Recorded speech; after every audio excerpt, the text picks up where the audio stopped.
Canadian Real Estate versus Literal European Castles, Part 26. Today we're looking at 1929 East Broadway, a lovely 4-bed, 3-bath home in Vancouver, BC. Here's your living room with a fireplace that seems to have been filled in with a stone cube, Minecraft style. Here's your bathroom with modern stainless steel fixtures and only a small hole in the ceiling. Here's the kitchen with a bold and unconventional fridge placement. And here is, I guess, the bedroom. It's even got a detached garage. Fancy. The listing also says that there's some burst pipes, but not all burst pipes. So what'll it cost you to live here? Only $3 million.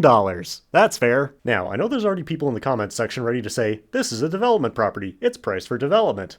I know. In fact, our dysfunctional regulatory environment in terms of permitting the development of new housing is part of what I'm implicitly criticizing in these videos through the use of satire. See, in many of our major cities, restrictive zoning regulations, lengthy expensive permitting processes, and endless public hearings on any new housing development have created an artificial scarcity of land available for new housing projects. This is why in places like Vancouver, you can have a housing crisis due to an inability to build enough new housing to accommodate population growth, despite large areas of aging, low-density housing in relatively close proximity to the urban core. This artificial scarcity in turn creates an environment where existing landowners can demand millions of dollars for small parcels of land with aging or uninhabitable buildings on them, even if they aren't currently zoned for a high-density development. For example, according to Vancouver's digital zoning map, this parcel is currently zoned RT5N, which has a maximum lot coverage of 45% and a maximum floor space ratio of 75% if you get special permission, and a maximum height of 3 stories. Against a 4,000 square foot lot size, that means even if you built very tiny apartments, you'd be able to fit maybe 7 or 8 units here, meaning your land cost is already about $400,000 per unit before you even get into costs associated with demolition, permitting, and construction. Presumably, that $3 million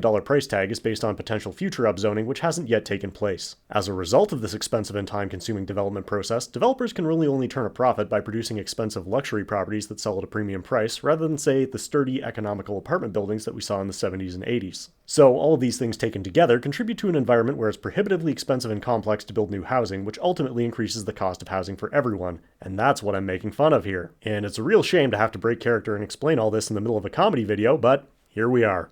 Anyway, if you'd like to save $1 million, you can get this lovely manor house in Denmark instead. Situated on 18 acres of land and surrounded by a protective moat, the estate features the old main building, now the east wing dating back to the 1500s, the new main building built in the late 1700s, as well as newer buildings including a 10,000 square foot stable, a large garage, a steel hall, and a hunting lodge. The main floor features a main hall, 4 living rooms, a family room, kitchen, and bathroom, and on the upper floor you'll find 5 bedrooms, a bathroom, and a landing. The basement features beautiful cross-vaulted ceilings with bricks laid in a herringbone pattern. Beyond the moat and the rolling hills of the estate, you'll find a number of fruit trees, along with chestnut and birch, a variety of wildlife, walking trails, and 2 lakes. I don't know how much time I'll have left in the video when I edit this, but how about we just enjoy some more of these pictures?